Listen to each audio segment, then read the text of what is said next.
চিরদুরন্ত দুর্বল আমি চুপচাপ মমতানের চেহারা আর সামনে হ্যাঁ হরদম और আমি হম শিখা আমি সত্য আমি পুরুষ আমি লোকালয় অবস্থান আমি নির্ধারিত হবে বছরই আমি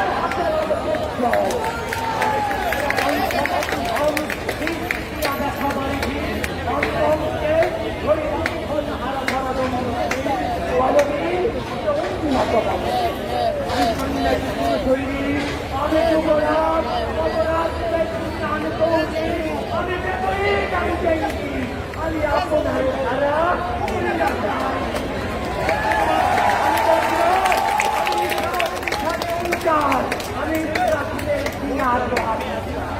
আমি তিনাকে পানির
আজকে রাজভাস্করের সামনে বুয়েট মেডিকেল ঢাকা বিশ্ববিদ্যালয় স্বাক্ষরের আমাদের এই পরিচয়ের উঠে উঠে আমরা সবাই একটা পর্যায়ে সমান হয়েছি।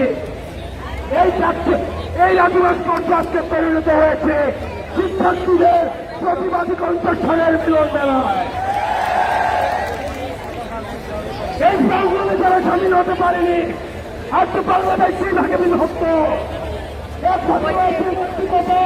এবং শিক্ষার্থী আরেক ভাবে রয়েছে অন্যায় এবং শেষপক্ষের যারা অংশীদার তারা হচ্ছে দোকান। আমরা দোকানদেরকে বলতে চাই তোমাদের এই ক্ষুদ্র দেশ তোমাদের এই প্রবলেম তোমরা যদি আমাদের কোন ভাই বোনের থেকে আঙুল করে তাকাও তোমাদের আঙুল লুকিয়ে দেওয়া হবে। বিধান কলেজের এক শিক্ষার্থী তাকে নৃশংসভাবে মেরে তাকে এখন আইসিএতে মৃত্যু করানো হয়েছে।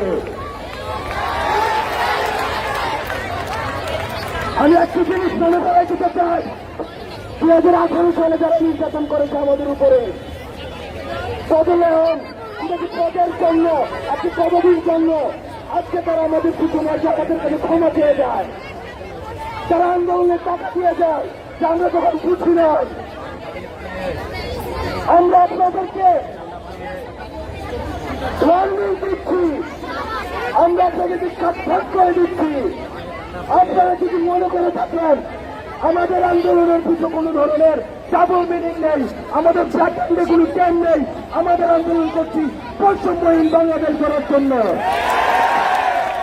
আপনারা যদি বৈষম্যহীন বাংলাদেশ গড়ার জন্য যারা আন্দোলন করছেন তাদের যদি ট্রাক্টর থেকে পাতুরিয়া রিক্সা থেকে পাতুরিয়া কোন শিক্ষার্থীর উপরে আপনারা কোনদিন হাত তোলেন আপনাদের আশ্রয় দেওয়া হবে। হলে হলে যে নির্যাতন চলছে ক্যাম্পাসটাকে আটকে রাখা হচ্ছে, হলগুলোতে আজকে চর্চার সেল বসানো হচ্ছে, চেক পয়েন্ট বসানো হচ্ছে। আপনারা ভাববেন না আপনাদের এই ভাই যখন ক্ষমতায় থাকবেন না আপনাদের এই ভাই আপনাকে চাকরি দিলে না, আপনার কোন ভাই আপনাকে চাকরি দিলে না। যতদিন পর্যন্ত পদ রয়েছে ততদিন পর্যন্ত এই পদের আপনারা স্থাপক হয়ে থাকবেন। পদ যেদিন করে যায় এদিন ভাইকে আপনারা কেউ চিন্তান না। 2017-18-তে এই মাঠে যখন কোন ভাই এসে ব্যাডমিন্টন খেলতেন তখন আমরা 4-5 ঘন্টা দাঁড়াই থাকতাম। এক কাপ চা খেলে দূরের পিছনে 300 মানুষ দাঁড়াই থাকতো। আজকে উনি যখন কুকুরের মধ্যে রাস্তা দিয়ে এই বিশ্ববিদ্যালয়ে হেঁটে যায় তো একটা সারান পর্যন্ত দেয় না। আপনাদের বলতে চাই, পদের লুপ ছেড়ে, অন্যায় লুপ ছেড়ে আমরা বারবার বলছি সলিউশনের বিকল্প কখনো সাবপ্রেশন নয়, সলিউশনের বিকল্প কখনো ভয় নয়, সলিউশনের বিকল্প কখনো নির্যাতন নয়, সলিউশনের বিকল্প কখনো মামলা নয়, সলিউশনের বিকল্প কখনো হামলা নয়। কিন্তু আমরা আশাহত হচ্ছি, আপনারা আমাদেরকে মামলা দিচ্ছেন, আপনারা আমাদেরকে হামলা করছেন, আপনারা আমাদেরকে ভয় করছেন, আপনারা সাবপ্রেশনের করতে দিয়েছেন। আমরা আপনাদেরকে উদ্যোক্ত আহ্বান জানাবো, অন্যায় শৃঙ্খল ছেড়ে সাময়িক পদ পদবীর সুবিধা ছেড়ে আপনারা সাধারণ শিক্ষার্থীদের সাথে মিলিত হন। আপনারা বিবেক বৃদ্ধি করে দিয়ে বিবেক সরকার দেওয়ার প্রতিটি এক্সাম্পল হিসাবে আপনারা ইতিহাসে থাকবেন। আপনারা আমরা বারবার করে বলছি, আমার কোন ভাইয়ের উপরে যদি একটা হাত উঠে আপনাদের এই হাত কাটি দেওয়া হবে।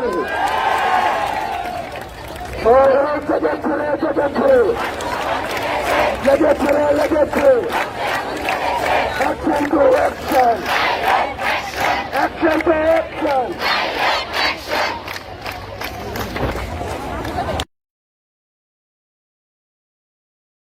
পেয়েছিলাম যখনই কেউ নীতিগত সংস্কারের কথা বলে আপনারা তাকে ত্যাগ দেন, যখনই কেউ প্রযুক্তিগত সংস্কারের কথা বলে আপনারা তাকে প্লেন দেন।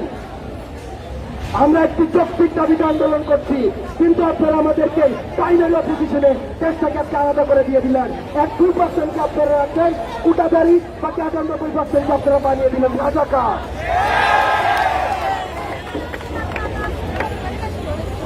আমরা প্রধানমন্ত্রীর দৃষ্টি আকর্ষণ করতে চাই, আপনার এই ধরনের বক্তব্য কল্পনাপ্রসূত এবং বাস্তবতা বিবর্তিত বক্তব্যে সাধারণ শিক্ষার্থী আহত হয়েছে।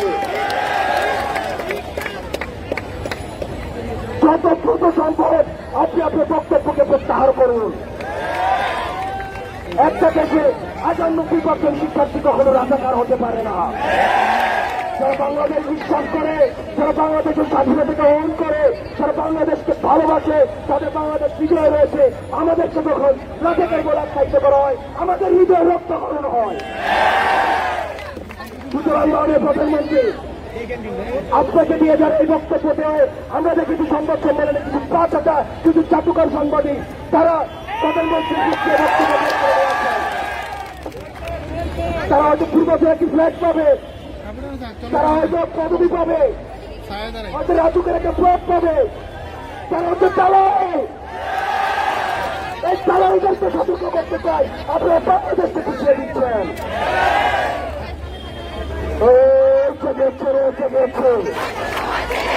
লেগেছে অ্যাকশন টু অ্যাকশন, কোটা নামে ভাগ, কোটা নামে ভাগ। আমাদের ছাত্রলীগের কিছু বন্ধু আমাদের কাছে জানতে চায়, ওরা মেটাফোর মানে বুঝে না, ওরা আইরনি মানে বুঝে না। ওদের পড়াশোনার সাথে ন্যূনতম কোনো সম্পর্ক নেই। ওরা কর্মসূচির মিনিং জানে না, ওরা দুর্নীতির মিনিং জানে না। ওরা যখন সুগান দেয় রক্তের বন্যায় বেঁচে যাবে আর নাই, তখন কি আমরা এটা বুঝাই যে রক্ত দিয়ে বন্ধ করে ফেলবো? আজকে যখন কুটা বা মেধায় এই স্লোগানটি দিচ্ছে, আমরা বুদ্ধিজীবীদেরকে অনেকে দেখছি যারা বুদ্ধিজীবিতা করে খায়, তারা বলছেন দেশটাকে আমরা দুভাগ করে দিচ্ছি। কিন্তু আমরা স্পষ্ট করে বলতে চাই, এটা সিম্বলিক, একটা মেটাফরিক কননোটেশন। এটা দিয়ে বুঝাচ্ছে কুটা এবং মেধার মধ্যে আমরা মেধাকে প্রাধান্য দিব।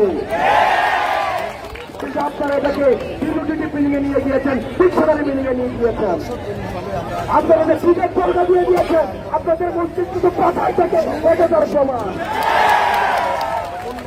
আমরা বারবার করে বলতে চাই, যারা লাইব্রেরিতে থাকে, যারা পড়াশোনা করে, মধ্যবিত্ত শ্রেণী থেকে উঠে এসেছে, কৃষক শ্রেণী থেকে উঠে এসেছে, মজুর শ্রেণী থেকে উঠে এসেছে, তাদের বাবারা লিটেল যোদ্ধা, তাদের পদচাকরি পাওয়ার কোনো রূপ নেই, আকাঙ্ক্ষা নেই, আশা নেই, তাদের কোনো বড় ভাই নেই, তাদের কোনো নেতা নেই, যাদের একমাত্র নেতা হচ্ছে নিজে, যারা বাসের জন্য পড়াশোনা করে, চাকরির জন্য পড়াশোনা করে। আমরা বলছি মেধাই হচ্ছে প্রাধান্য পাবে। কত না মেধা, কত না মেধা, কত না মেধা, কত না মেধা। সংগ্রামী ভাই এবং বন্ধুগণ, আমি আমার বক্তব্যের শুরুতেই সর্বশক্তিমান আল্লাহর নামে আমি আমার অস্তিত্বের ঘোষণা করছি। আমার অস্তিত্বের ঘোষণা করার জন্য কারো দালালের প্রয়োজন নেই। আমি এইমাত্র হলপাড়া থেকে মাইক দিয়ে স্লোগান দিয়ে আসলাম, সেখানে একটা জাস্ট অভিজ্ঞতা আমি কিনেছি। আমি যখন শহীদ সার্জেন্ট দৌড় হলের ভিতরে প্রবেশ করি, তখন কিছু দালাল শ্রেণী আমার উপর হামলা করে।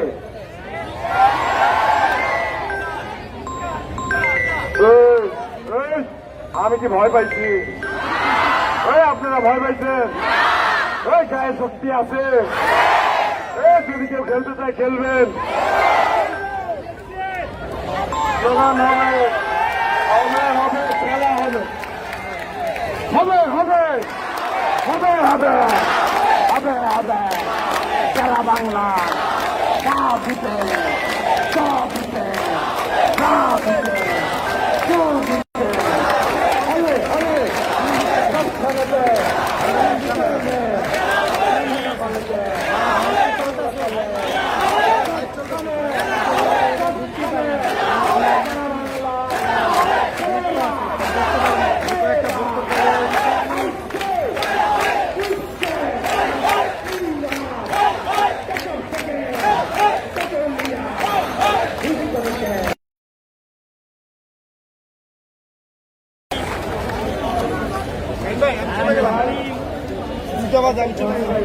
আমি কি করবো?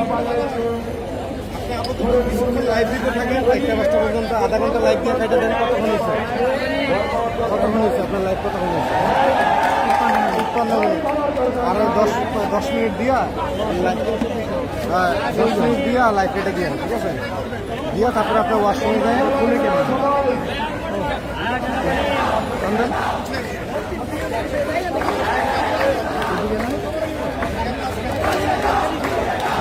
শেষ করে ওয়াশরুমে যান, এর ভিতরে রুবেলের শেষ হোক বা সাদাব্বাই শেষ হোক হইলে এখানে চলে আসবে। আমি গুলশান যাচ্ছি, গুলশানেরটা শেষ করে আমিও এখানে চলে আসছি, ঠিক আছে? গেলাম দাঁড়া।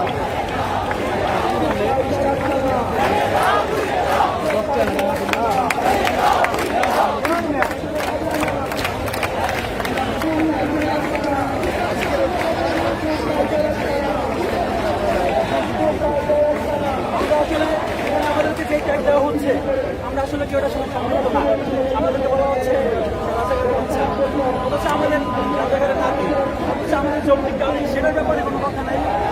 কয়েক পার্সেন্ট আমরা অবশ্যই আমরা যারা বিক্ষুব্ধ করেছি তাদেরকে সম্মান করি, তাদের শ্রদ্ধা সবসময় থাকবে, তারা বাংলাদেশের শ্রেষ্ঠ সন্তান।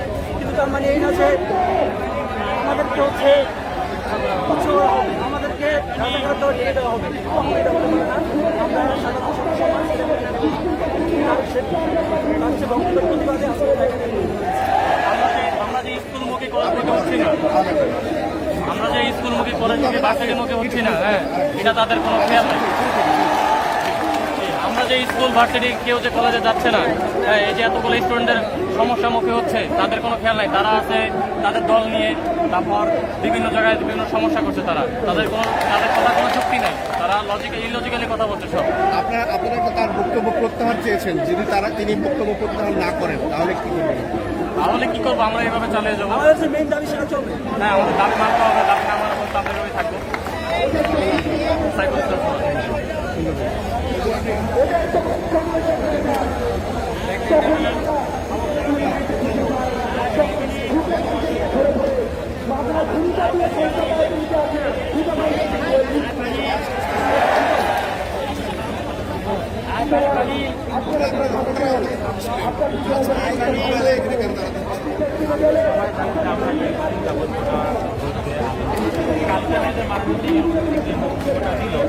আমাদের পুরো মুসলিম সমাজ সম্পন্ন হয় সে রাজাকার বলে একসাথে করে। আপনারা জানেন রাজাকার শব্দটা হচ্ছে একটা গালি, গালি, কিন্তু আপনি দেখেন প্রধানমন্ত্রী যখন ওটা করেছে তারপরে আমরা সাধারণ স্টুডেন্টরা রাস্তায় বেরিয়ে প্রতিবাদ করেছি এবং আমরা নিজেদের মতো হচ্ছে রাজাকার শব্দটা উচ্চারিত করেছি। এটা কিন্তু আমরা প্রতিবাদ করে করেছি, মানে আমাদের ভিতরে এক ধরনের আগুন লেগেছে এই টাইপের ঘৃণা বা ক্ষোভের কারণে আমরা এটা করেছি। তো প্রধানমন্ত্রী যে বক্তব্যটা দিয়েছে সেটা হচ্ছে আমাদের প্রতি অনেক অবিচার করেছে। আপনারা জানতে আমরা বিভিন্ন অবস্থাতে সংগ্রাম করতে আসছি। তো প্রধানমন্ত্রী আমাদের সহানুভূতি না দেখিয়ে তার পরিবর্তে আমাদের উল্টা হচ্ছে রাজাকার বলে আখ্যাতে করছে। সেজন্য আসলে আমরা রাষ্ট্রকে প্রতিবাদী এবং আমরা প্রতিবাদ জানাচ্ছি যে প্রধানমন্ত্রী তার বক্তব্য উদ্ধার করে নেবে এবং সেটাতে আমাদের যে দাবি আছে সেটাও চলমান থাকবে।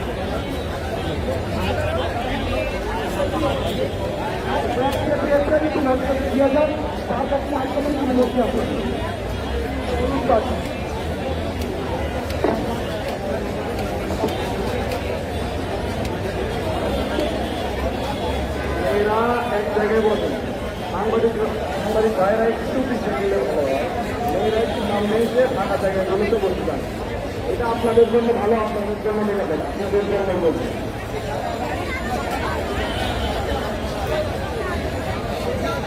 সবাই কমনে নেয়।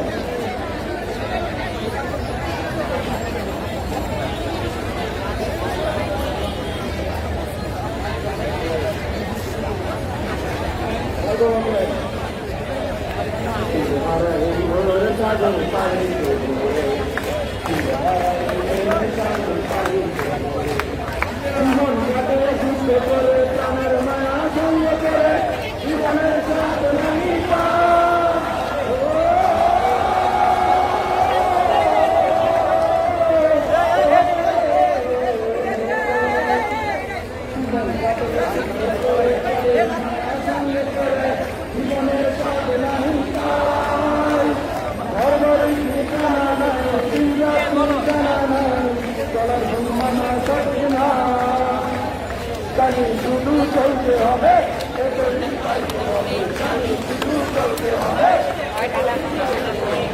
আমি